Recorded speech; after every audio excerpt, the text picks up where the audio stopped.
The last Wild 'N Out show I did live, we were on tour. When I got off that stage, I was weeping, like bawling. I called my friend's mom, she's a pastor, and I was like, what is happening? Like, why am I feeling like this? Like, I hate this. Like, she's like, you're just growing and you're being convicted. Your purpose in that environment that might be done. You know, we're all going through this sanctification process. Sometimes some of us can be a little bit too rough around the edges for too long. And just having dialogue and conversation with people and then saying, wow, you still in the exact same place? False theology from us is when secular artists, popular people, athletes, celebrities in general, that person's gonna bring all their fans over to Jesus. I feel like the way she was getting took out, people were criticizing her and saying things about her. Everybody don't have tough enough skin to endure that. I've seen plenty of people walk away like, this was following Christ. It's like, I don't want nothing to do with it. Are we too quick to judge people's maturity for them to grow, or do we give them time like the Lord? Yeah. Take his mic. We saw you. Hold on now. You were perceived Okay. as somebody who was, you gonna say anything. It's whatever. And now I'm curious, like, once Jesus starts to take hold of you, are people like wondering, like, hey, what's going on with you? Like, why don't you do the thing you used to do? Or why don't you? It ain't people, it's me too. I'm over here, okay, I can't do that. Or, being convicted. I'm not going to say you can't do this, can't do this, can't do this. I talked about it on your podcast. Yeah. God is going to shift your heart when you totally surrender to him, and the things will fall off anyway. It's not that you can't do it. You're not going to want to do it. Okay. So it's like certain things that just didn't convict me before convict me now. Yeah. And I was going to say this on your podcast, but I'm going to say, when you say stuff publicly, it holds you accountable. So if y'all see me do it, then y'all gonna be like, you said. They said, you know what? We got you. We gonna protect you. Protect B Simone at all costs. I'm gonna say it. So this was a conviction I had recently, and I had it when I was on your podcast, but I didn't say it on the mic. But the last Wild 'N Out show I did live, we were on tour. And when I got off that stage, I was weeping,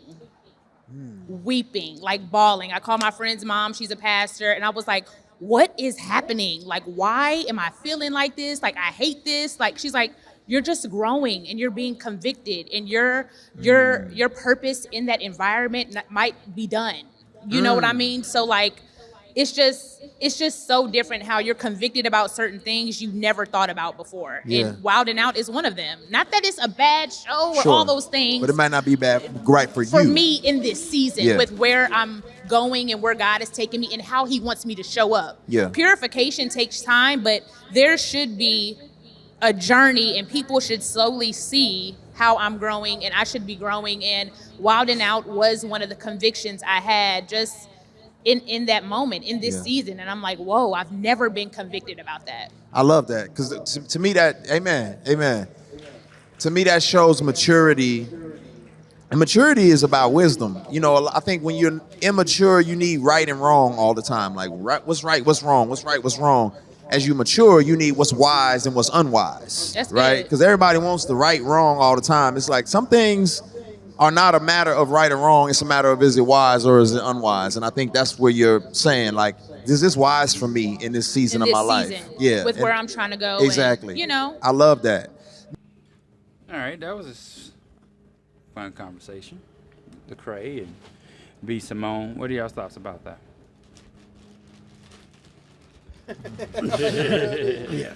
I think it's a good place for her. I honestly think it's a good place for her. I think I'm glad that she's getting convicted. I think that's what every Christian should be happy that she's getting convicted to a point where she's now thinking about, like, maybe I should be leaving Wild 'N Out. Maybe I shouldn't be doing the stuff that's vulgar and stuff like that. I mean, that's a good conversation, because she's been on his podcast before, but this one was more of a live event version, and you could tell that God is working on her, man. And my prayer is that she will continue to surrender, just like all of us need to surrender in areas where God is like, hey, take care of that situation, Yeah.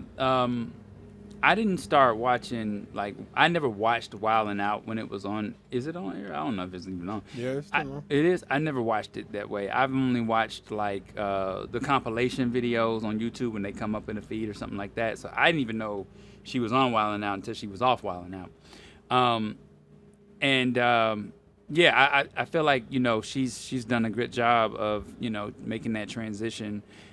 It's hard when you're in that space. You know, you've heard China White talk about, you know, leaving OnlyFans. Black China. I'm sorry, China White. Black China talk about leaving OnlyFans. And so when you're in that limelight, when the checks are coming in, it's hard to leave those spaces and leave behind what you've been comfortable with to follow Christ. And I think I applaud her for that, because it is a decision to make when you are growing, when God is shaping you. And you still got like a bunch of people watching you.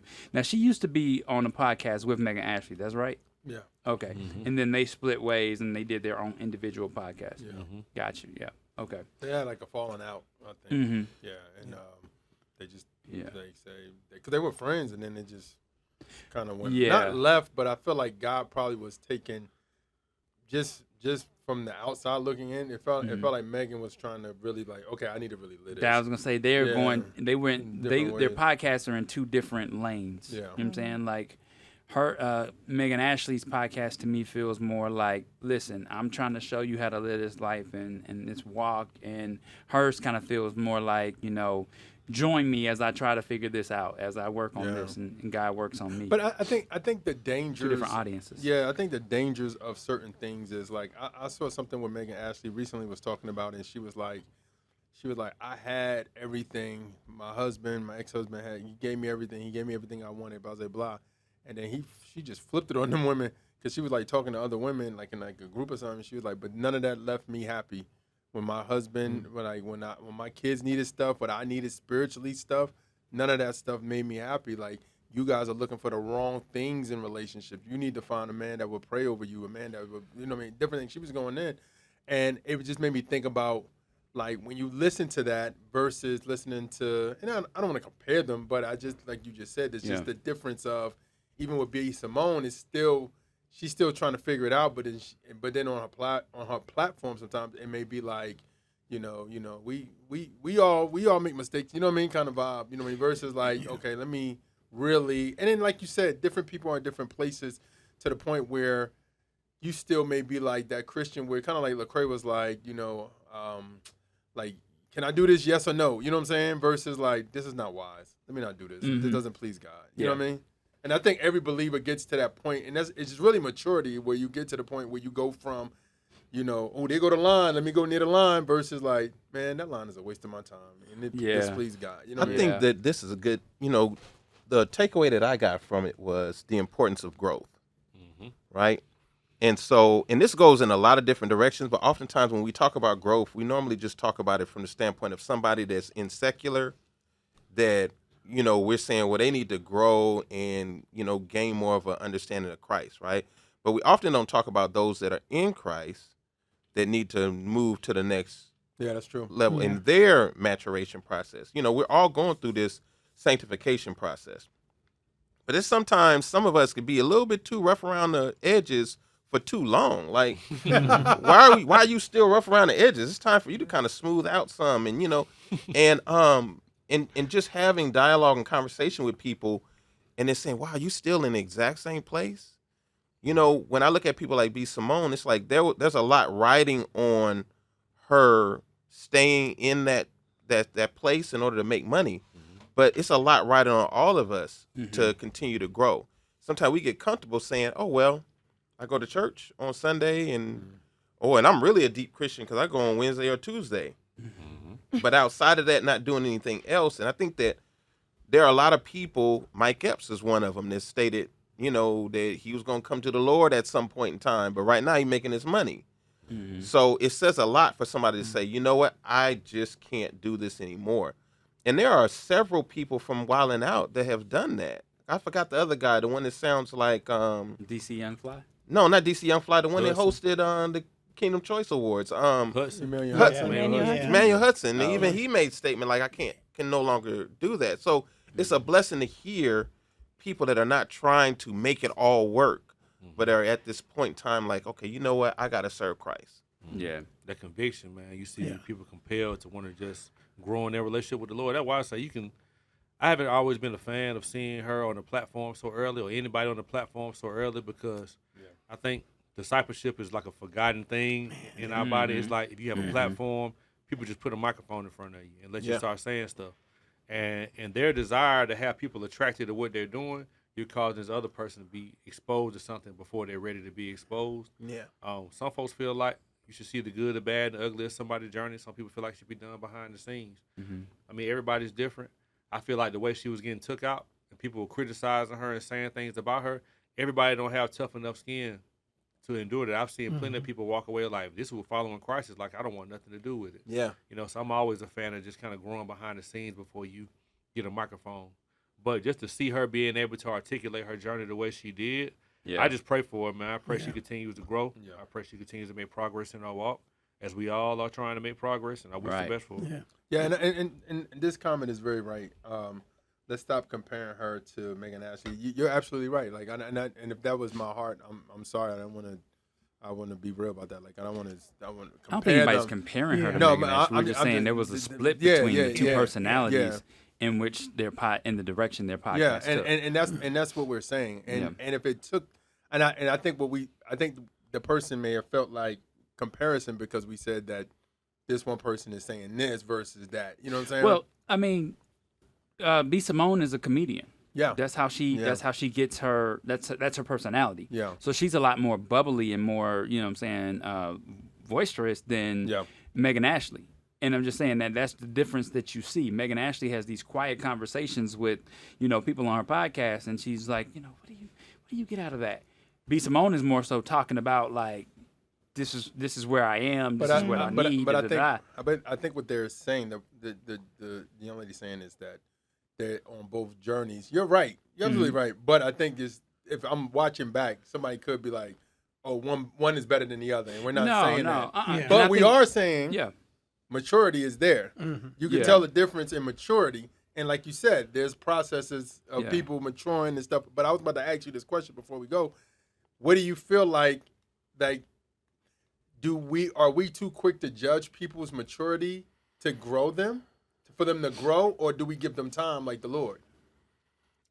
The sad reality is a lot of us will not give the celebrities time. Like, we just be so happy that our favorite whoever then said they gave their life to the Lord. I remember when Mace gave his life to the Lord. Man, I was so hyped because that was just, went and bought his book. You know what I'm saying? Sent off for some of his tapes. This is when they was doing tape. He never sent me anything. So I don't know if that was a scam or whatever. But but I was hyped. You know what I'm saying? Yeah. We did the same thing with Kanye. Kanye came, everybody started getting hyped. It's like we have a tendency as believers because the sad reality is we so enamored with the world that when the world builds itself up and sells us on something, and then we find out they could just say. They ain't even get Jesus all the way out. We ready to make him our poster child. And it's like plain James is saying, like, we gotta, where's the discipleship? Why are we pushing them to the forefront right away just because, we living out our Christian fantasy because they finally my favorite person. Like if Beyonce decides she wanted to become a Christian and drop, on her Renaissance, album. She wanted to drop a gospel album.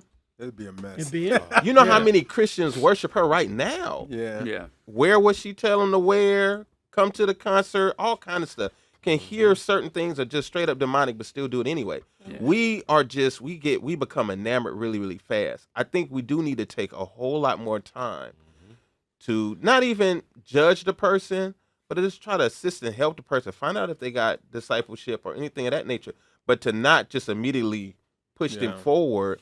And I think that we're a lot less forgiving when it's people that is just our average person. Right? Yeah. We'll judge those, and then the Lord will be like, well, maybe you need to be the one that, I don't want to do that. It's preferential treatment. Preferential treatment. I mean, that's the way the world works. Yeah. And we've been programmed to have that same thought process. It's just, if somebody's up there, we love it. If somebody's down here, we don't care. James tell you not to do that. And it tells us not to do it. James tell us not to esteem other people higher because of their social status. But is real quick, moment?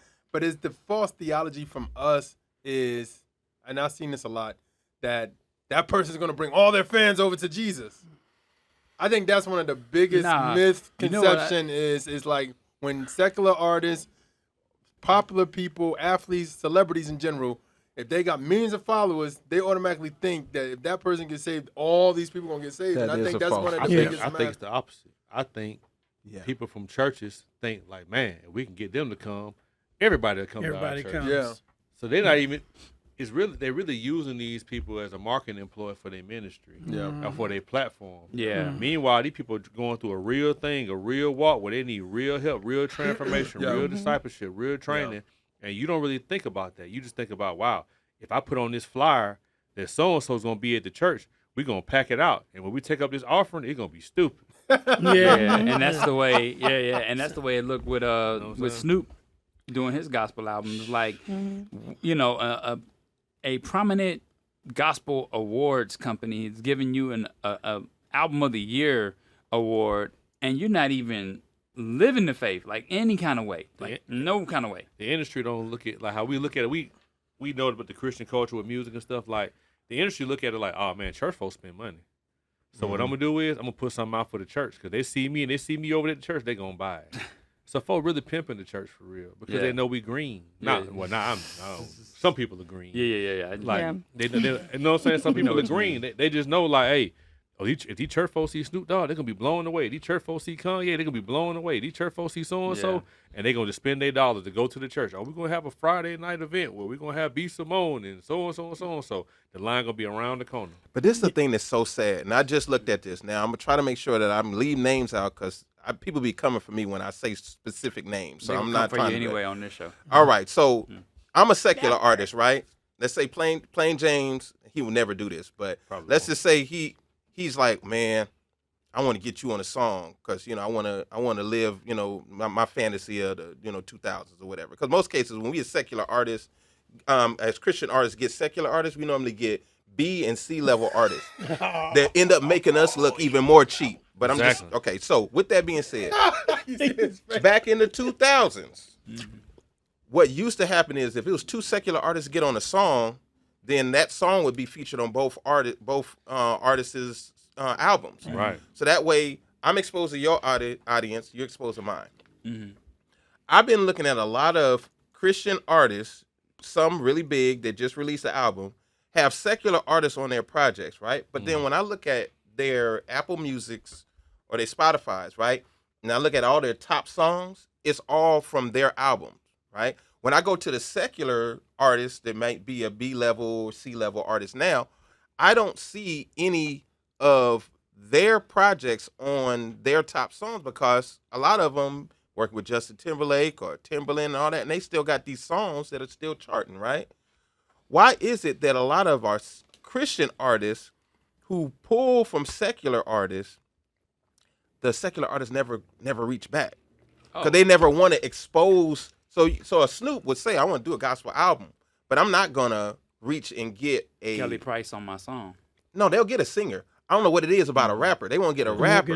They won't get Lecrae. You won't do that. Tell me the last time Lecrae been featured.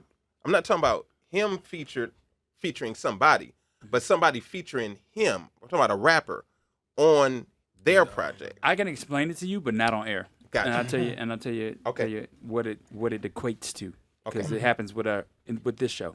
Okay, I got But this next conversation, you actually touched on said it. that more like it's a blood oath or something. No, it's just a little bit rude, to tell the truth like that. Yeah. It's not how I think, but it's just how it is. You know what I'm saying? Yeah, I'll tell you about it.